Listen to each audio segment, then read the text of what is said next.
The, the plain question I had to ask before you talk to Clive himself is what I find rather fascinating is that you have a quintessential scientist here whose work is very much dealing with the science of volcanoes, working with a creative filmmaker who believes in his own terms that truth can be regarded as ecstatic. In other words, almost the polar opposite of what science is all about. And here you have a combination of two figures who are looking at a phenomenon from completely different perspectives. And it doesn't puzzle me, but it intrigues me how a compromise somehow can be brought together to create something like this. And I think I would like Clive to perhaps explain to us how that relationship really worked and whether he felt there were at least scientific compromises, if anything else, on the course of making that remarkable film. Clive. Thanks, André. Thanks for coming along.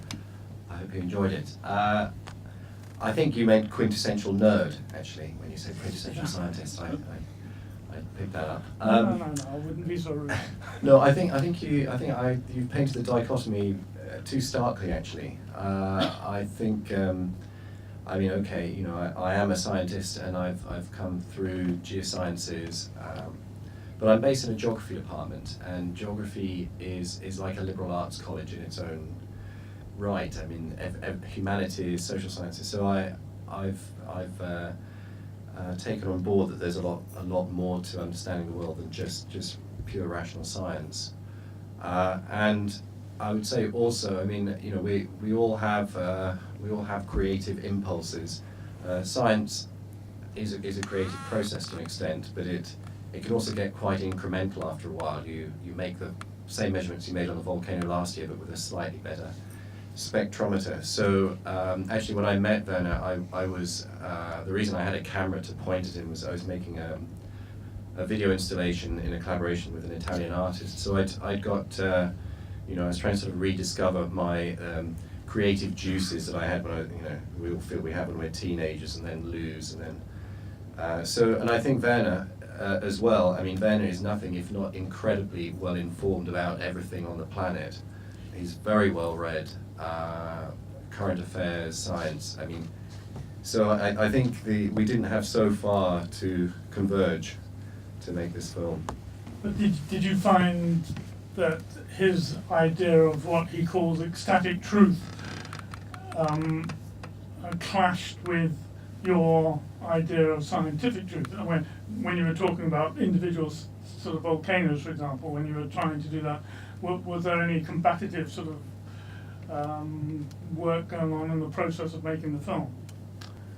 No, I'd say it was actually very natural and very straightforward. I think of course I knew all of the places we went to. I'd researched these volcanoes in the past. Werner hadn't. He'd been in Iceland before, but I mean he hadn't been to Vanuatu and Indonesia and North Korea. So I felt in a way, I was providing the ingredients, if you like. But it was pretty obvious what to do. I mean, who we were going to talk to and what to film. What I noticed, I think, particularly watching Werner work, was though that he knew what he didn't want. Because I think it was a relatively easy process to go and collect the film. For me, the difficult thing is editing it and turning 40 hours of rushes with a lot of great material that ends up on the cutting room floor. That's some of the real magic. But I'd say one of the things that he did exercise in the shooting was knowing what he didn't want. I'd get excited about something, or Peter Zeitlinger would say, pick up his camera in North Korea to film the people going to pick blueberries, and then would say, put away the camera, Peter, we're making a movie, not collecting garbage. And were you ever disappointed at some of the choices he made that you perhaps wouldn't have made in terms of putting it together?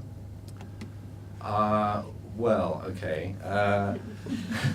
No, I think in terms of the edit, I mean, there are some things that I thought were great, but I totally understand the cuts that have been made. I would have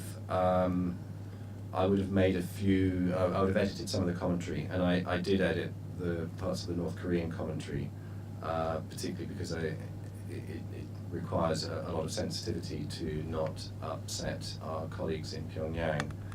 And there are one or two other little bits where I might have made some changes to the commentary, but what's in the material I think is a very good selection and very well. I mean, what you have to realise with the film is that it was based on Clive's book, Eruptions That Changed the World, which basically has a chronology, so that the chronology in the film is loosely based upon the chronology of what Clive originally wrote in that book. And presumably, of course, there were lots of places that you wrote about that you couldn't film or you couldn't fit in, and so on. So you had to be pretty selective, I think, yeah? Yeah, I think the film, in a way, is, I see it as an artistic or a poetic representation of some of the themes that are developed in more scientific and factual detail in the book. So I think the two complement each other nicely, and I think, yes, I mean, certainly we don't, not everything that's in the book is in the film and vice versa, but they go nicely together. I think, do we have a microphone that can be handed around? So here you have a chance to talk to Clive on that trip and ask any questions, and we can then mount that into a discussion. We have, I think we have about 15 minutes. So does anyone want to ask Clive something? Well, while the microphones roam, I'll just say, I mean, André is an anthropologist as well, and a very distinguished filmmaker with huge experience in the business, so you chip in too. It's before you ask a question about, I mean, the fascinating thing here, and I've often, since it's been released, been asked this, and people approach us, is what do I think, or what should we think about the overtly anthropological aspects that are being discussed in this? How talking about the John Frum, for example, or the chiefs and so on, and I found that the what is so good about it to me is that there is a clear respect. It's not a joking relationship between the questions and answers that Clive was asking and Werner was clearly wanting. It felt actually quite respectful on both sides, and I think quite enlightening in the end. I putting an anthropological hat on, I felt clearly this wasn't deep ethnography, and nobody would claim that for a moment, and nor would Werner, nor would Clive, but it was actually very enlightening and very, I mean, I learned a lot about those people through the questions and answers that were given. And having the volcano as the kind of the catalyst for that, I thought was a wonderful device. So you were. Thank you for a wonderful film. Maybe leading on a bit from what André's talking about, I was struck by the final sentiment of the film, I believe in Vanuatu, where perhaps your scientific knowledge does merge with the myth of what, as you, with your sort of more science background, do you believe that there is a sort of catastrophist, or is he a realist, in terms of, is it possible that we will be wiped out by a giant volcano, as was alluded to maybe, what was it, 70,000 odd years ago? It sounds like that was a pretty near fatal one. No, that was a hefty one, and the chances of that was the last one that will ever happen on Earth are negligible. So, I mean, there will be colossal eruptions of that scale again in the future, maybe not for another 100,000 years or more. And they may well present a kind of existential threat because they could have a big impact on global food security. And there are many, many more people on the planet than there were 74,000 years ago. And that doesn't necessarily make us more resilient, it might make us more vulnerable. And of course there are other existential threats that people engaged with, meteorite impacts, climate change and so on, conflict. I don't think I'd be quite as pessimistic as the chief in that you know, we are still here, and we've lived through ice ages and we've lived through all these events. I think it's interesting as well that the Ethiopian archaeologist who he says, you know, I think, well, we'll get to a critical time in 1,000 years. I thought that was quite interesting, his deep time perspective being projected to our future as a species on the planet. No, I mean, clearly we've got very, very many challenges ahead. I think what's interesting though as well is the, you know, who do you believe, or does it matter whether you believe the shamans or the geophysicists? And you know, thinking in the context as well of the Anthropocene and how now human agency is sort of bringing on a new geological era where we are shaping the planet ourselves. I think these, you know, it's quite. I was very moved actually by that, the chief, and when he said this, I mean, it was clear how the movie was going to end. But when he described going up to the crater and looking at the lava lake, and it's flowing like water, but it's red, so it can't be water. I mean, that I found, you know, we know about the mythologies and they're important to us scientifically. But actually hearing these accounts was quite moving in the sincerity, and of course it's another kind of truth, ecstatic or otherwise. Mm. There was a flaming hand there. Thank you, Clive. What I found really fascinating is one can call it a cultural background to volcanoes. You know, how volcanoes are actually perceived in a different cultures, in a different ways, and how they are celebrated in a different ways. In your film, we could see how it was celebrated in North Korea in a completely different way than, for example, in Indonesia, which you were also showing.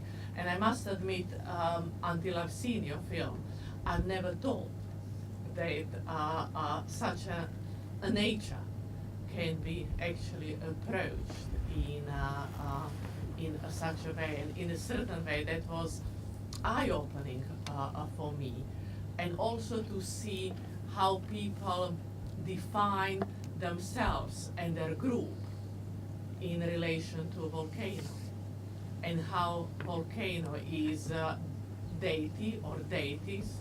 It's a monotheistic, polytheistic. That's what we also saw in this film, that it's not always one god, but there are few gods, and volcano is one of them. And that came in a film in a certain way so beautifully. Yeah, I think there are of course some contrasts as you look at these cosmologies in different places around the world, but there are also some convergences. I mean, in some of the mythologies, myths are very similar. Often, you know, a brave warrior from the village gets engaged in battle with the spirits of the underworld, and rocks get hurled up in the air, and the ground caves in on itself.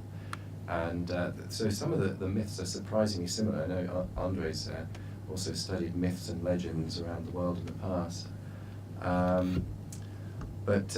And I think you also have in some cases under Merapi volcano, the volcano in central Java, there's if you die, you become, if you're a farmer in this world, you become a farmer in the spirit world beneath the volcano, and so it's like a parallel world where everybody has the same function.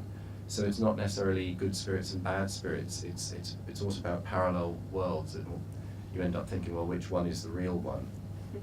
There's a share with you a little technical error that we've had to correct in the film. Not error, but on the original version of the film, the church music that was being used from the Russian Orthodox Church in Moscow, at the last minute, the Archdiocese in Moscow refuses permission to use it. And the rationale was that people regard the volcano and the fire and the depth of the volcano as typifying hell, and church music being the polar opposite, and therefore one could not use that music across the volcano.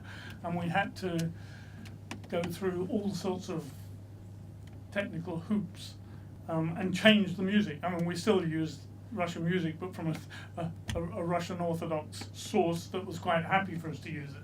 But it was very interesting how different perspectives came up. And when we were planning the film a couple of years ago, we filmed a little sequence in Italy, and where the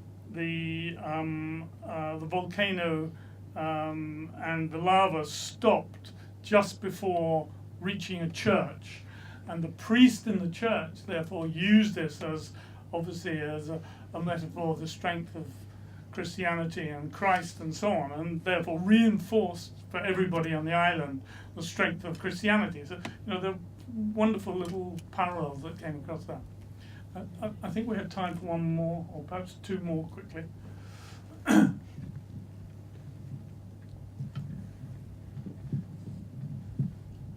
Thank you. It's a wonderful film. I just wanted to actually ask about the soundtrack. Had you considered a version of the film without music, apart from the tribal inserts? You kind of create a spiritual tension that doesn't it have it naturally? I'm just wondering, or did you try it and it was too dry, perhaps? Well, there was a different plan originally for the music. In fact, there were two different plans. I had a plan to work with a musician and use a lot of volcanological data, seismic recordings pre-pitched. To incorporate it in the music. Yeah, but I was working with a musician to do this, and also using infrasound. So there could have been a soundtrack that you couldn't even hear, but it's there.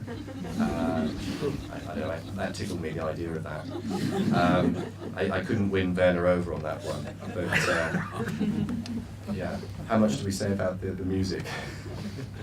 Sorry, what? How much do we say about the music and Plan A? Oh, it's fine, anything you want.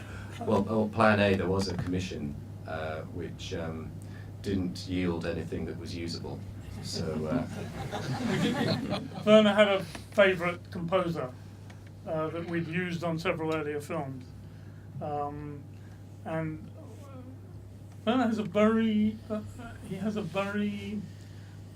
clear vision of how music should operate in his films, and the music story on this one took me by surprise, because when there was a film a few years ago that I was involved in with him called Wild Blue Yonder, which is a kind of a fantasy film about an alien who came to Earth and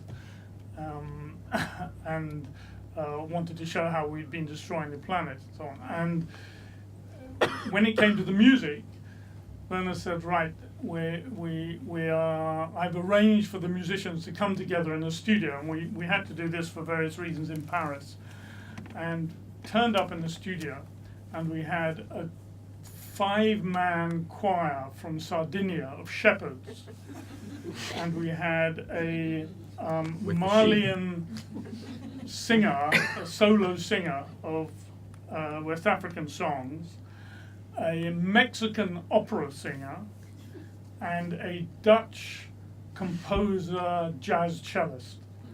And it was kind of all together in the studio, and it was Werner saying, "And now make music."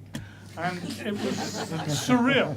And there were 3 days of none of these people having worked together before, creating sound for that film. And originally here, he wanted a similar-ish idea, which is the same Dutchman who had created that, to compose the music, but not spontaneously with him there, but separately. So what happened was he said, okay, this is what the film's about, give me some music. And when the music came back, he took one listen to it and said, "That's not right, it won't work," and bang, stopped the music and went back to this, and clearly didn't want Clive's volcanology music, which I'm sure would have been absolutely fascinating. Recorded in my bedroom with a synthesizer. I think we had one there. Yeah. Hi. Thank you very much for the film. It was fantastic. I'm interested in your thoughts on why or how people come to inhabit these spaces that are so close to the volcanoes. I mean, for anyone who has ever been close to a volcano, there is a kind of sort of terror. I spent some of the summer in not as exotic as Vanuatu or Ethiopia, in Naples, close to Pompeii, and in the morning as the clouds would rise up above the summit, kind of resembling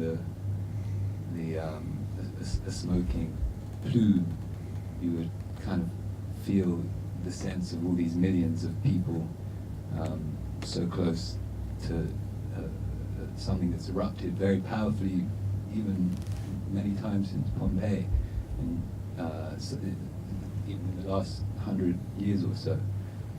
And you would kind of have the sense of this vast human error. And I suppose you see it in some of these places on the film as well. Some of these places that have, like the place in Indonesia and the place in Iceland, that have exploded relatively recently. So very causing kind of devastation. So why do people come back and remain there? I think many reasons, but in the case of Naples, it's a beautiful place to live, and that view of the Bay of Naples with Vesuvius is on every spaghetti packet and every. So I think it's a nice part of the world, and I think you can imagine, well, I'll probably get away with it in my lifetime, and who knows when it'll go in the future. It is a very striking place for me as a volcanologist to go to Herculaneum, to the excavation, and you can stand at the far end of it, and you look across the city that's destroyed. You can see the boat sheds where they found the skeletons, and then at the other end of the excavation, it's the same population density as Hong Kong, and 5 kilometers away is Vesuvio. So it's very striking, that juxtaposition. And I think also, I mean, if you look at a place like Indonesia, Merapi, something like 400,000 people were evacuated in 2010. As soon as the exclusion zone is relaxed, they're all back in, because the option is not an option. The option is living in a friend's house or in a refugee shelter. Their land, the animals are still there. They have to make some money. They don't have insurance. So everyone is back. And in fact, one of the things that they do there is mine all of the ash, the sand mining, and it's used in construction. So it's a necessity really for a lot of people who might want to relocate, but I don't think it's an option. But I don't know. You could then say, well, what about Seattle or other places, Mexico City, that are near big volcanoes, and maybe to some extent some of these big centers of population have arisen because the volcanoes are there, and because in distant time these were places where there were resources that were of interest. I mean, you see, not just with volcanoes, but also with things like the availability of water in springs. In places like Iran, the springs are all on fault lines, which are active tectonic faults, so the earthquakes are very devastating in places like Iran, because that's where the settlements are, and where the water is located. Thank you. I just had 2 quick final points, if I may. One is to say that I think we've had a rather privileged view of seeing this on a big screen. As you probably know, this is a Netflix production, and after this week you'll have to watch it on your phone rather than on a big screen. And I have to say the difference is absolutely phenomenal. It has to be to my mind, there has to be a big screen viewing, but that's one of those things. And my final thing is to thank Clive very much, I think it was an extraordinary endeavour, and I think it's a remarkable film that will live with us for a long time to come. So, thank you very much, Clive.